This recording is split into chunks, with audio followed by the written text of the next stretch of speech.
Hi hello ನಮಸ್ತೆ, welcome back to my channel Sindhu Kannada blogs. ಎಲ್ಲರೂ ಹೇಗಿದ್ದೀರಾ? ಎಲ್ಲರೂ ಚೆನ್ನಾಗಿದ್ದೀರಾ ಅಂದ್ಕೊಂಡು ನಾನು ಕೂಡ ಚೆನ್ನಾಗಿದ್ದೀನಿ. ಬೆಳಗ್ಗೆ 6 ಗಂಟೆಗೆ ಎದ್ದು ದೋಸೆ ಮಾಡಬೇಕಿತ್ತು. ಟಿಫನು, ಪಲ್ಯನೂ, ಚಟ್ನಿ ಎಲ್ಲ ಮಾಡಿಬಿಟ್ಟು ಆಮೇಲೆ ಔಟ್ಸೈಡ್ ಬಂದೆ. ಔಟ್ಸೈಡ್ ಬಂದಾಗ ವ್ಯೂ ಈ ಥರ ಇತ್ತು. ಇನ್ನೂ ಚಿಳಿ ಮಂಜೆಲ್ಲ ಬೀಳ್ತಾನೆ ಇತ್ತು. ಸೊ ಸನ್ರೈಸ್ ನೋಡ್ತಾ ಇದ್ದೆ. ಒಂಥರ ಬೆಳಗ್ಗೆ ಎದ್ರೆ ಖುಷಿ ಆಗುತ್ತೆ. ಬಟ್ ಏನು ಮಾಡೋದು, ನಮ್ಮ ಚಳಿ ಬೆಳಗ್ಗೆನೇ ಎದ್ದೊಳಕ್ಕೂ ಕೂಡ ಆಗೋದೇ ಇಲ್ಲ. ಸೊ ಅಪರೂಪಕ್ಕೆ ಒಂದ್ಸಲಿ ಎದ್ದಾಗ ಈ ರೀತಿ ನೋಡ್ಬೋದು. ಮತ್ತು ಗಿಡಗಳನ್ನೆಲ್ಲನೂ ಒಂದು ರೌಂಡ್ ನೋಡ್ಕೊಂಬಂದೆ. ಅಂದರೆ ಬೆಳಗ್ಗೆನೇ ನೀರು ಹಾಕಬೇಕಾ ಇಲ್ಲ ಸಂಜೆ ನೀರು ಹಾಕಬೇಕಾಗುತ್ತಾ ಅಂತ. ಒಂದೊಂದ್ಸಲಿ ಬಿಸಿಲು ಜಾಸ್ತಿ ಇದ್ದರೆ ಬೆಳಗ್ಗೆನೂ ಕೂಡ ನೀರು ಹಾಕಬೇಕಾಗುತ್ತಲ್ಲ, ಹಾಗಾಗಿ ಆಮೇಲೆ ಬಂದು ನಾನಿಲ್ಲಿ ಹೊಸ್ಲನ್ನ ತೊಳ್ಕೊಳ್ತಾ ಇದ್ದೀನಿ, ಬಾಗಿಲು ತೊಳಿತಿದ್ದೀನಿ. ಈಗೇನು ತೊಳ್ಕೊಳ್ಳಲ್ಲ, ಅಂದರೆ ಅರ್ಶಿನ ಕುಂಕುಮ ಏನೂ ಇಡಲ್ಲ. ಫ್ರೆಶ್ ಅಪ್ ಆಗಿಬಿಟ್ಟು ತಲೆಗೆ ಸ್ನಾನ ಮಾಡ್ಕೊಬಂದ್ಬಿಟ್ಟು ಆಮೇಲೆ ನಾನು ಅರ್ಶಿನ ಕುಂಕುಮನ ಇಡ್ತೀನಿ ಬಾಗಿಲಿಗೆ. ಇವಾಗ ಜಸ್ಟ್ ತೊಳೆದು ಬಿಟ್ಬಿಟ್ಟಿರ್ತೀನಿ ಅಷ್ಟೇನೆ. ಯಾಕಂದ್ರೆ ಲೇಟಾಗಿ ತೊಳೆದ್ರೆ ಓಡಾಡ್ತಾ ಇರ್ತಾರೆ, ಎಲ್ಲರೂ ಕಾಲಿಗೆ ಗಲೀಜು ಅಂಟ್ಕೊಬರ್ತಾರಲ್ವ, ಹಾಗಾಗಿ ನೀರನ್ನ ಹಾಕ್ಕೊಂಡು ಬರ್ತಾರೆ, ಕರೆಕ್ಟಾಗಿ ಒರೆಸ್ಕೊಂಬರಲ್ಲ, ಮನೆ ಒಳಗೆಲ್ಲ ಗಲೀಜಾಗುತ್ತೆ ಅಂತ ಅಂದ್ಬಿಟ್ಟು ಬೇಗನೆ ಒರೆಸ್ಬಿಡ್ತೀವಿ, ತೊಳೆದು ಬಿಡ್ತೀನಿ. ಆಮೇಲೆ ಇವತ್ತು ವಾರ ಆಗಿತ್ತಲ್ವ, ಶುಕ್ರವಾರ ಆಗಿದ್ದರಿಂದ ಬೇಗ ಎಲ್ಲ ಮನೆಯೆಲ್ಲ ಗುಡಿಸ್ಕೊಂಡು ಒಡ್ಸ್ಕೊಂಬರೋಣ ಅಂದ್ಬಿಟ್ಟು ಒಡ್ಸ್ಕೊಂಬರ್ತಾಯಿದ್ದೀನಿ. ಫ್ರಿಜ್ಜಿಂದ ಎಲ್ಲೊಂದು ಸ್ವಲ್ಪ ವೇಸ್ಟ್ ಇತ್ತು, ಅದನ್ನೆಲ್ಲನೂ ಹೊರಗಡೆಗೆ ಹಾಕಿ ಒಂದು ಸ್ವಲ್ಪ ಕಸ ಜಾಸ್ತಿ ಆಗಿದೆ. ಹಾಗಾಗಿ ನಮ್ಮನೆ ರೋಡ್ ಹತ್ರ ಇರೋದ್ರಿಂದ ಬೇಜಾನ್ ಕಸ ಇರುತ್ತೆ. ಹಾಗಾಗಿ ಬೆಳಗ್ಗೆ ಸಾಯಂಕಾಲ ಗುಡಿಸಿದ್ರೂ ತಿರ್ಗಾ ಬೆಳಗ್ಗೆ ಅಷ್ಟರಲ್ಲಿ ಕಸ ಜಾಸ್ತಿನೇ ಕಾಣಿಸುತ್ತೆ. ಆಮೇಲೆ ಮನೆ ಕೂಡ ಒರೆಸ್ಕೊಂಬರ್ತಾ ಇದ್ದೀನಿ. ಇನ್ನು ಯಾರೂ ಎದ್ದಿರಲಿಲ್ಲ, ಬೇಗ ಪೂಜೆ ಮಾಡಿಬಿಡೋಣ ಅಂತ ಹೇಳ್ಬಿಟ್ಟು ಬೇಗ ಎಲ್ಲ ಕೆಲಸ ಮಾಡ್ಕೊಳ್ತಾ ಇದ್ದೀನಿ. ನನ್ನ ಮಗಳು ಎದ್ದರೆ ಕೆಲಸ ಮಾಡೋಕ್ಕಾಗಲ್ಲ, ಹಾಗಾಗಿ ಬೇಗ ಮಾಡ್ಕೊಳ್ತಾ ಇದ್ದೀನಿ. ಆಮೇಲೆ ದೋಸೆ ಮಾಡಬೇಕಿತ್ತಲ್ವ, ಸೊ ದೋಸೆಗೆ ಈ ಬೀಟ್ರೂಟು ಕ್ಯಾರೆಟ್ ಹಾಕೋಣ ಅಂದ್ಬಿಟ್ಟು ನಮ್ಮ ಮನೇಲಿ ಯಾರೂ ಈ ಪ್ಲೇನ್ ಬೀಟ್ರೂಟ್ ಆಗಲಿ ಕ್ಯಾರೆಟ್ ಆಗಲಿ ಹಸಿ ತಿನ್ನಲ್ಲ. ಮತ್ತು ಕ್ಯಾರೆಟ್ ಪಲ್ಯ ಮಾಡಿದ್ರು ತಿನ್ನಲ್ಲ, ಬೀಟ್ರೂಟ್ ಪಲ್ಯ ಮಾಡಿದ್ರು ಇಷ್ಟ ಆಗಲ್ಲ. ಬಟ್ ಅದು ಹೆಲ್ತಿಗೆ ಒಳ್ಳೆಯದು ನಮಗೆ. ಹಾಗಾಗಿ ನಾನು ಈ ರೀತಿ ಪ್ಲ್ಯಾನ್ ಮಾಡಿ ದೋಸೆ ಮೇಲೆ ಹಾಕೋಣ ಅಂತ ಹೇಳಿಬಿಟ್ಟು ಈ ರೀತಿ ನಾನು ತುರ್ಕೊಳ್ತಾ ಇದ್ದೀನಿ ಚಿಕ್ಕದಾಗೆ. ಯಾವ ಥರ ಆದರೂ ಒಂಥರ ತಿನ್ನಿಸ್ಲೇಬೇಕಲ್ವ, ಹಾಗಾಗಿ ಯಾವುದ್ರಲ್ಲಾದರೂ ಒಂದು ಐಡಿಯಾ ಮಾಡಿಬಿಟ್ಟು ತಿನ್ನಿಸ್ಬಿಡೋದು ಅಷ್ಟೇ, ಹೆಲ್ತಿಗೆ ಬೇಕಾಗಿರೋದು. ಆಮೇಲೆ ಸ್ನಾನ ಎಲ್ಲ ಮಾಡ್ಕೊಂಡ್ಬಂದು ಮತ್ತೆ ಹೊಸ್ಲಿಗೆ ನೀರು ಹಾಕ್ಬಿಟ್ಟು ಅರ್ಶಿನ ಕುಂಕುಮನ ಇಡ್ತಿದ್ದೀನಿ. ನನ್ನ ಮಗಳಿದ್ರೆ ಹೇಳಿದ್ನಲ್ಲ, ಏನೂ ಮಾಡೋಕ್ಕೆ ಬಿಡಲ್ಲ, ಅಲ್ಲೂ ಬರ್ತಾಳೆ, ತೀಟೆ ಮಾಡ್ತಾಳೆ, ಕುಂಕುಮ ಚೆಲ್ತಾಳೆ, ಅರ್ಶಿನ ಚೆಲ್ತಾಳೆ, ಅದು ಚೆಲ್ತಾಳೆ, ಎಲ್ಲ ಹಿಂಗೆಲ್ಲ ಮಾಡ್ತಾಳೆ. ಹಾಗಾಗಿ ಅವಳು ಎದ್ದೊಳಕ್ಕೆ ಮುಂಚೆನೇ ಬೇಗ ಮಾಡಿಬಿಡ್ತೀವಿ. ನಮ್ಮಮ್ಮ ಇದ್ದರೆ ನಾವು ಎದ್ದೊಳಕ್ಕೆ ಮುಂಚೆನೇ ಮಾಡಿಬಿಡ್ತಿದ್ರು, ನಮ್ಮಮ್ಮ ಇರಲಿಲ್ಲ, ಹಾಗಾಗಿ ನಾನೇ ಬೇಗ ಮಾಡ್ಕೊಳ್ತಾ ಇದ್ದೀನಿ.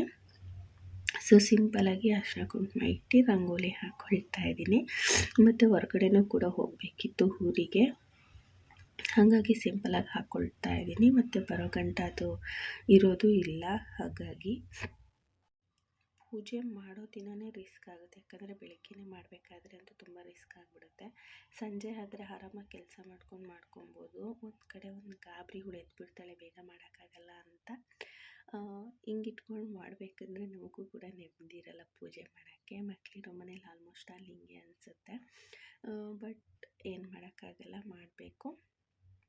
ರಂಗೋಲಿ ಎಲ್ಲ ಹಾಕಿ ಅಲ್ಲಿ ಕೂಡ ಹೂವು ಇಡ್ತಿದ್ದೀನಿ. ಒಂಥರ ಹೂವು ಇಟ್ಟು ರಂಗೋಲಿ ಹಾಕಿದ್ರೇ ಹೊಸ್ಲಿಗೆ ಕಳೆ ಅನ್ನೋದು ಇರುತ್ತೆ. ಸೊ ಅದೆಲ್ಲ ಮಾಡಿಕೊಂಡು ಡೈರೆಕ್ಟ್ ಈಗ ಪೂಜೆ ರೂಮಿಗೆ ಬಂದು ಪೂಜೆ ಮಾಡ್ತಾಯಿದ್ದೀನಿ. ಅಲ್ಲೂ ಕೂಡ ಅಷ್ಟೇ ಮಾಡೋಕ್ಕೆ ಬಿಡೋದೇ ಇಲ್ಲ. ಮತ್ತು ನಮ್ಮ ಕಲಶದಲ್ಲಿ ಒಂದು ಚಿಕ್ಕದಾಗಿ ಮೊಳಕೆ ಬಂದಿದೆ. ಸೊ ನಾನು ಆಲ್ಮೋಸ್ಟ್ ಅಲ್ಲಿ ಇಡೋ ಎಲ್ಲದರಲ್ಲೂ ಬಂದಿದೆ. ಇವಾಗ 2 ಆಗಿ ಇದು 3ನೇದು. 3 ಆಯಿತು, ಬಟ್ 3 ಈ ಮನೆಗೆ ಬರಬೇಕಾದ್ರೆ ಕರೆಕ್ಟಾಗಿ ನೀರು ಹಾಕ್ತೀರಾ ಮನೆ ಚೇಂಜ್ ಮಾಡಬೇಕಾದ್ರೆ ಅದು ಹೋಗ್ಬಿಟ್ಟಿತ್ತು. ಸೊ ಇದು ಬಂದು 4ನೇದು. ಸೊ ಅಂದರೆ ಇದು ಒಂದು 6 ತಿಂಗಳಿಗೆ ಒಂದ್ಸಲಿ ಬರುತ್ತೆ. ನಾವು ಕಲಶದಲ್ಲಿ ಕಾಯಿ ತೆಗಿಬಾರ್ದು, ಅದನ್ನೇ ಇಡ್ತಿದ್ರೆ ಅದರಲ್ಲಿ ಕಾಯಿ ಅನ್ನೋದು ಬರುತ್ತೆ. ಒಬ್ಬೊಬ್ಬರಲ್ಲಿ ಬರುತ್ತೆ, ಒಬ್ಬೊಬ್ಬರಲ್ಲಿ ಬರಲ್ಲ. ಸೊ ಎಲ್ಲನೂ ಮಾಡಿ ಆಮೇಲೆ ದೀಪ ಹಚ್ಚಿ ಕಡ್ಡಿ ಹಚ್ತಿದ್ದೀನಿ. ನನ್ನ ಮಗಳು ನಾನು ಮಾಡಬೇಕು ಅಂತ ಪೂಜೆ ಮಾಡಬೇಕಾದ್ರೆ ಅಂತೂ ನಾನು ಯಾವತ್ತೂ ನೆಮ್ಮದಿಯಾಗಿ ಮಾಡೋಕ್ಕಾಗಲ್ಲ. ಬಿಕಾಸ್ ಅವ್ಳು ಮಾಡಬೇಕು ಅಂತಾಳಲ್ಲ, ಹಾಗಾಗಿ. ಆಮೇಲೆ ಇದೆಲ್ಲ ಆದಮೇಲೆ ನಮ್ಮ ಅಣ್ಣಂಗೆ ಲಂಚೆಲ್ಲ ಪ್ಯಾಕ್ ಮಾಡಿಕೊಟ್ಟು ಅವನು ಹೋದ. ಆಮೇಲೆ ನಾನು ಬಿಸಿನೀರನ್ನ ಹಾಟ್ ವಾಟರ್ನ ಕುಡಿತಿದ್ದೀನಿ. ಇದು ಡೈಲಿ ರೋಟೀನ್ ನಂದು ಬಿಸಿನೀರು ಕುಡಿಯೋದು. ಇದು ಮಾತ್ರ ಸ್ಕಿಪ್ ಆಗೋದೇ ಇಲ್ಲ, ಏನು ಸ್ಕಿಪ್ ಆದ್ರೂ. ಬಿಕಾಸ್ ಈ ವೆದರಿಗಂತೂ ಕುಡಿಲೇಬೇಕಾಗುತ್ತೆ ಬೆಳಿಗ್ಗೆ ವಾರ್ಮಪ್ ಆಗೋದಕ್ಕೆ. ಇದನ್ನು ಕುಡಿದು ಇದಕ್ಕೆ ನಿಂಬೆಹಣ್ಣು ಹನಿ ಎರಡನ್ನೂ ಮಿಕ್ಸ್ ಮಾಡ್ಕೊಂಡು ಕುಡಿತೀನಿ, ಇಲ್ಲಾಂದರೆ ಪ್ಲೈನ್ ವಾಟರ್ ಕುಡಿತೀನಿ. ಮೈಂಡ್ ಸೆಟ್ ಹೆಂಗಿರುತ್ತೋ ಅದರ ಮೇಲೆ ಡಿಸೈಡ್ ಆಗುತ್ತೆ. ಏಕೆ ವಾರ್ಮಪ್ ಆಗೋದಕ್ಕೆ ಚಳಿಗಾಲದಲ್ಲಿ ಇದನ್ನು ಕುಡಿಲೇಬೇಕಾಗುತ್ತೆ ಬೇಗ ಎದ್ದರೆ, ಯಾಕಂದರೆ ಇಲ್ಲಂದರೆ ಚಳಿ ಅನ್ನಿಸ್ತಿರುತ್ತೆ. ಬಟ್ ಕೆಲಸ ಮಾಡಬೇಕಾದ್ರೆ ಏನು ಅನಿಸಲ್ಲ. ಕೆಲಸ ಮಾಡಿ ಕೂತಾದ್ಮೇಲೆ ಆಲ್ಮೋಸ್ಟ್ ಆಲ್ ನಿಮಗೂ ಎಕ್ಸ್ಪೀರಿಯೆನ್ಸ್ ಆಗಿರುತ್ತೆ, ಚಳಿ ಅಂತ ಫೀಲ್ ಆಗ್ತಾ ಇರುತ್ತೆ. ಸೊ ಹಾಗಾಗಿ ಇದನ್ನು ಕುಡ್ಬಿಡ್ತೀನಿ. ಇಲ್ಲಾಂದರೆ ಒಂದೊಂದ್ಸಲಿ ಸಬ್ಜಾ ಸೀಡ್ಸು ಈ ಥರ ಎಲ್ಲನೂ ಕುಡಿತೀನಿ. ಅದ್ರ ಮೇಲೆ ಡಿಪೆಂಡ್. ಎಳ್ನೀರಿದ್ರೆ ಎಳ್ನೀರನ್ನ ಕುಡಿತೀನಿ ಈ ಥರ. ಆಮೇಲೆ ರೆಡಿ ಆದ್ರಿ ಊರಿಗೆ ಹೋಗೋಣ ಅಂತ ಹೇಳ್ಬಿಟ್ಟು ನನ್ನ ಮಗಳು ವಿಡಿಯೋ ಮಾಡ್ಕೊಳ್ತೀನಿ ಫೋಸ್ ಕೊಡು ಅಂದರೆ ಈ ರೀತಿ ಕೊಡ್ತಾ ಇದ್ದಾಳೆ. 2 ಜುಟ್ಟು ಬೇರೆ ಹಾಕಿಸ್ಕೊಂಡಿದ್ಲು, ತುಂಬ ಚೆನ್ನಾಗಿ ಕೂಡ ಇತ್ತು. ಫೋಸ್ ಕೊಡು ಅಂದರೆ ನಾನು ವಿಡಿಯೋ ಮಾಡ್ತೀನಿ ಆದರೆ ಇದೇ ರೀತಿ ಫೋಸ್ ಕೊಡೋದು, ಕೈ ಹಿಂಗೆ ಇಟ್ಕೊಳ್ಳೋದು, ಇದನ್ನೆಲ್ಲನೂ ಮಾಡ್ತಾಳೆ. ಅವಳನ್ನ ಎತ್ಕೊಂಡು ಹೋಗೋಷ್ಟರಲ್ಲಂತೂ ನನ್ನ ಕತೆ ಸಾಕಾಗೋಯ್ತು. ನಾನು ಈ ರೀತಿ ರೆಡಿಯಾಗಿದ್ದೆ. ಸಿಂಪಲ್ಲಾಗಿ ಊರಲ್ಲಿ ಜಾತ್ರೆ ಇತ್ತು, ಹಾಗಾಗಿ ಹೋಗ್ತಾ ಇದ್ದೀವಿ. ಸೊ ಆಟೋ ಬುಕ್ ಮಾಡ್ಕೊಂಡು ಹೋಗ್ತಾ ಇದ್ದೀವಿ. ಸ್ವಲ್ಪ ದೂರ ಬಸ್ಸಲ್ಲಿ ಹೋದ್ವಿ. ಆಮೇಲೆ ಅಲ್ಲಿಂದ ಬಸ್ಸು ಸಿಗಲಿಲ್ಲ ಬೇಗ, ಮತ್ತು ಇವಳು ಬೇರೆ ಮಲ್ಕೊಂಡಿದ್ಲು ಆ ಟೈಮಲ್ಲಿ. ಮತ್ತು ಯಾಕೆ ಅಂತ ಹೇಳ್ಬಿಟ್ಟು ಆಟೋ ಬುಕ್ ಮಾಡ್ಕೊಂಡು ಹೋದ್ವಿ. ಆಮೇಲೆ ಆಟೋಗೆ ಹೋಗಿದ ತಕ್ಷಣ ಎದ್ಬಿಟ್ಲು. ಸರಿ ಅಂತ ಹೇಳ್ಬಿಟ್ಟು ಆರಾಮಾಗಿ ಹೊರಟ್ವಿ. ಈ ಗಾಳಿ ಬೇರೆ ತುಂಬ ಇತ್ತು. ಆಮೇಲೆ ಇದೆಲ್ಲ ನಿಮಗೆ ಗೊತ್ತಿದೆಯಲ್ಲ, ದೀಪ ಅಂದರೆ ಜಾತ್ರೆಗೆ ದೀಪ ಎತ್ಕೊಂಡು ಹೋಗ್ತಾರಲ್ವ, ಅದನ್ನು ರೆಡಿ ಮಾಡ್ಕೊಳ್ತಾಯಿದ್ರಿ ಸಿಂಪಲಾಗಿ ಹೋಗಿ ಲಾಸ್ಟಿಗೆ ಅದು ಜಾತ್ರೆ ಥರನೇ ಆಗೋಗಿತ್ತು. ಆಮೇಲೆ ಆಲ್ಬಮ್ಸ್ನ ನೋಡ್ತಿದ್ವಿ. ನಾನು ಒಂದು 12-13 ವರ್ಷದ ಹಿಂದೆ ನೋಡ್ತಿರ್ಬೋದು ಯಾವ ರೀತಿ ಇದ್ದೀನಿ ಅಂತ ಅಂದ್ಬಿಟ್ಟು. ನನಗೆ ನೋಡಿ ನಗು ಬರುತ್ತೆ, ಚಿಕ್ಕ ವಯಸ್ಸಿನ ಫೋಟೋ ಎಲ್ಲ. ಇದು ನಮ್ಮ ಮಾವ ಮತ್ತು ನಮ್ಮ ಅತ್ತೆ ಮದುವೆದು.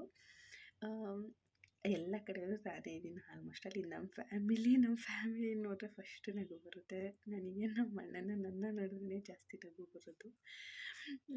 ಯಾವ ರೀತಿ ಇದೀವಿ ಅನ್ನೋದು. ಬಟ್ ಚಿಕ್ಕ ವಯಸ್ಸಿಂದಲೇ ಚೆನ್ನಾಗಿರುತ್ತೆ. ದೊಡ್ಡವರಾಗ್ತಾ ಚೆನ್ನಾಗಿರಲ್ಲ. ಏಜು ಅಷ್ಟೇ, ಮತ್ತು ಎಲ್ಲನೂ ಅಷ್ಟೇ. ಜವಾಬ್ದಾರಿ ಅನ್ನೋದು ಬಂದುಬಿಟ್ರೆ. ಆಮೇಲೆ ನಾನು ಈ ರೀತಿ ಸಿಂಪಲಾಗಿ ರೆಡಿ ಆಗಿದ್ದೆ, ಡ್ರೆಸ್ ಹಾಕ್ಕೊಂಡು. ಆಮೇಲೆ ಎಲ್ಲರೂ ದೀಪ ಎತ್ಕೊಂಡು ಮಿಂಚ್ತಾ ಇದ್ದರು. ಸೊ ನಾನು ಈ ರೀತಿ ದೀಪ ಎತ್ಕೊಂಡು ಮಿಂಚ್ತಿದ್ದೆ. ಈ ರೀತಿ ರೆಡಿಯಾಗಿ ಈ ರೀತಿ ಹೋಗಬೇಕು.